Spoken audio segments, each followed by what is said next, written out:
नमस्कार। आज हम बात कर रहे हैं स्कोडा की एक काफी चर्चित गाड़ी काइलाक के बारे में। जी। ये गाड़ी भारतीय बाजार के लिए बहुत अहम है, खासकर कॉम्पैक्ट एसयूवी सेगमेंट में। स्कोडा की ये एक तरह से एंट्री लेवल कोशिश है। हाँ, बिल्कुल। और हमारे पास जो जानकारी है उसके आधार पर आज हम यही समझने की कोशिश करेंगे कि काइलाक में क्या खास है। मतलब इसका डिज़ाइन, इसके फीचर्स, परफॉर्मेंस, कीमत, ये सब इसे बाकियों से कैसे अलग करते हैं। क्या ये सिर्फ एक छोटी पोशाक है या कुछ और भी है इसमें? सही। चलिए तो फिर शुरू करते हैं इसकी डिजाइन से। स्कोडा की वो सिग्नेचर ग्रिल तो है ही इसमें। हाँ, वो तो है। पर स्टाइलिंग थोड़ी सी मुझे लगता है थोड़ी मॉडर्न है। शायद कुछ ग्लोबल ईवीज से ली गई हो सकता है। और वो डुअल हेडलैम्प सेटअप है, ऊपर डीआरएल्स, नीचे मेन हेडलैम्प। और अच्छी बात यह है कि एलईडी हेडलैम्प्स वो सभी वेरिएंट्स में स्टैंडर्ड दिए हैं। हाँ, ये प्लस पॉइंट है। सामने बम्पर में वो चौड़ा एयर डैम और सिल्वर रंग की स्किड प्लेट है जो एसयूवी वाला लुक देती है। साइड से कैसी दिखती है? साइड प्रोफाइल काफी साफ सुथरा है, कुशाक से थोड़ा ज्यादा कर्व्स हैं इसमें। और पीछे पीछे वो स्क्वेरिश एलईडी टेल लैंप्स हैं और स्कोडा लेटरिंग वाली एक काली पट्टी। अच्छा। एक खास रंग है इसका, ऑलिव गोल्ड।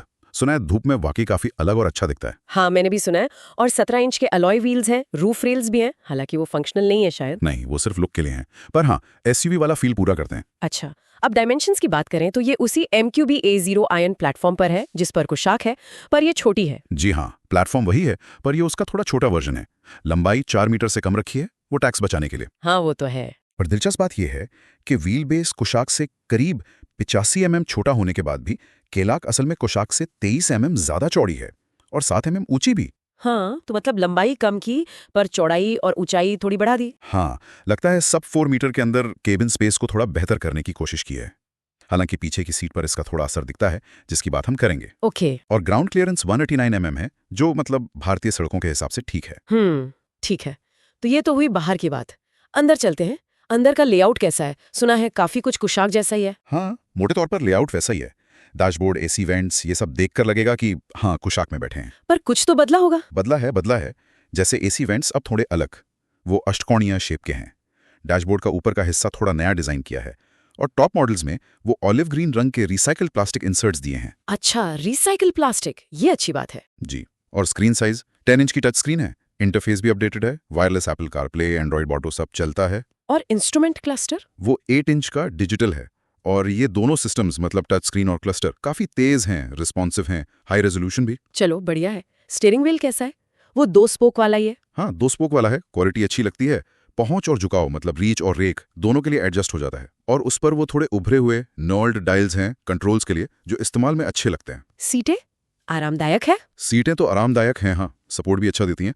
और टॉप वेरिएंट्स में तो वेंटिलेटेड सीटें भी हैं आगे, और ड्राइवर सीट 6 तरफा पावर एडजस्टेबल भी। अरे वाह। मटेरियल्स की बात करें तो ज्यादातर हार्ड प्लास्टिक ही है, पर क्वालिटी इस कीमत के हिसाब से अच्छी है, मतलब सॉलिड और प्रीमियम फील होती है। लेकिन एक बात सुन रही थी मैं कि पीछे की सीट थोड़ी तंग है। हाँ, ये बात सही है। चौड़ाई ठीक है, पर लेग रूम थोड़ा कम लग सकता है लंबे लोगों को। और सीट का जो एंगल है वो थोड़ा सीधा है, मतलब 2 एडल्ट्स के लिए बेस्ट है, 3 के लिए थोड़ी मुश्किल होगी। अच्छा, पर पीछे एसी वेंट्स वगैरह हैं? हाँ, पीछे एसी वेंट्स हैं, टाइप सी पोर्ट्स भी हैं और कप होल्डर के साथ सेंटर आर्मरेस्ट भी है। बूट स्पेस कितना है? बूट स्पेस ट्रे तक शायद 360 लीटर्स है। जी, 360 लीटर ट्रे तक। और छत तक देखें तो करीब 445 लीटर। और 60-40 स्प्लिट फोल्डिंग सीटें हैं तो फ्लेक्सिबिलिटी मिल जाती है। तो कुल मिला के इंटीरियर ठीक ठाक है, फीचर्स भी अच्छे हैं, बस पीछे स्पेस थोड़ा कॉम्प्रोमाइज्ड है, शायद वो सब 4 मीटर होने की वजह से। बिल्कुल। अच्छा, अब आते हैं इंजन और ड्राइविंग पर। इसमें तो सिर्फ एक ही इंजन ऑप्शन है ना, वो 1.0 लीटर वाला? जी हाँ, 1.0 litre 3 cylinder turbo petrol engine 115 bhp power देता है और 178 Nm टॉर्क। और गियर बॉक्स? 2 ऑप्शन है, या तो 6 स्पीड मैनुअल या फिर 6 स्पीड टॉर्क कन्वर्टर ऑटोमेटिक। ध्यान देने वाली बात यह है कि इसमें DSG गियरबॉक्स नहीं दिया गया है। अच्छा, DSG नहीं है तो ऑटोमेटिक टॉर्क कन्वर्टर है। चलाने में कैसी है? सुना है काफी मजेदार है।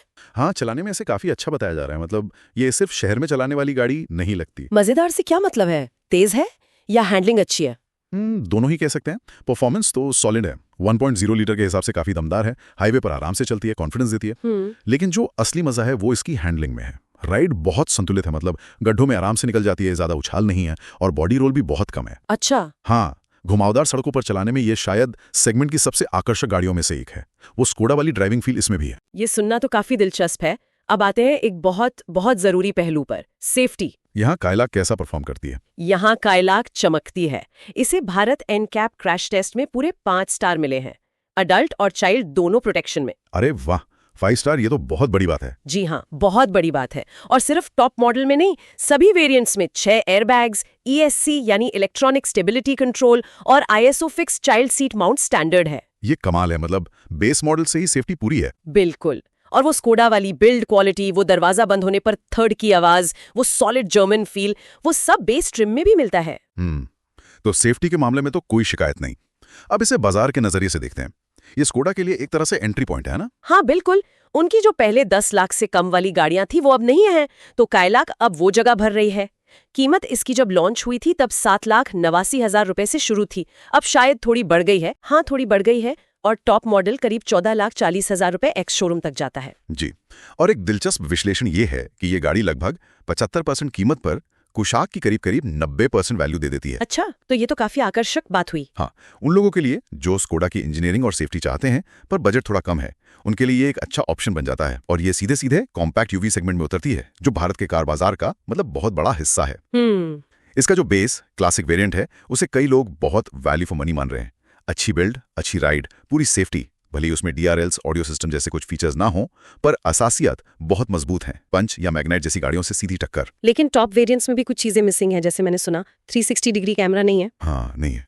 360 कैमरा नहीं है, पैनोरामिक सनरूफ भी नहीं है, सिर्फ सिंगल पेन है, पीछे डिस्क ब्रेक्स भी नहीं है और ADS फीचर्स भी नहीं दिए गए। तो ये थोड़ी कमी खल सकती है कुछ लोगों को आजकल के ट्रेंड को देखते हुए। सही कहा।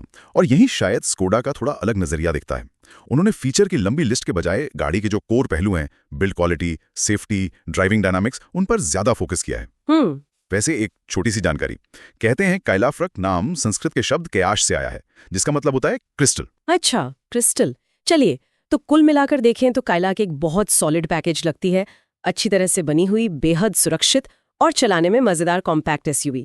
कीमत के हिसाब से अच्छी वैल्यू देती है। जी। ये स्कोडा की सब 4 मीटर सेगमेंट में एक मजबूत एंट्री है, भले ही इसमें कुछ लेटेस्ट फैंसी फीचर्स की कमी हो और पीछे की सीट पर स्पेस थोड़ा बेहतर हो सकता था। बिल्कुल। और यहीं से एक दिलचस्प सवाल भी उठता है।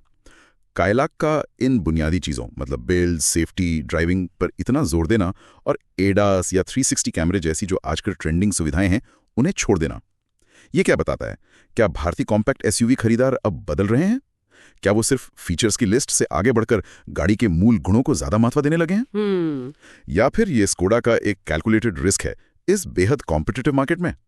ये देखना वाकई दिलचस्प होगा। हाँ, ये सोचने वाली बात है। चलिए, आज के लिए इतना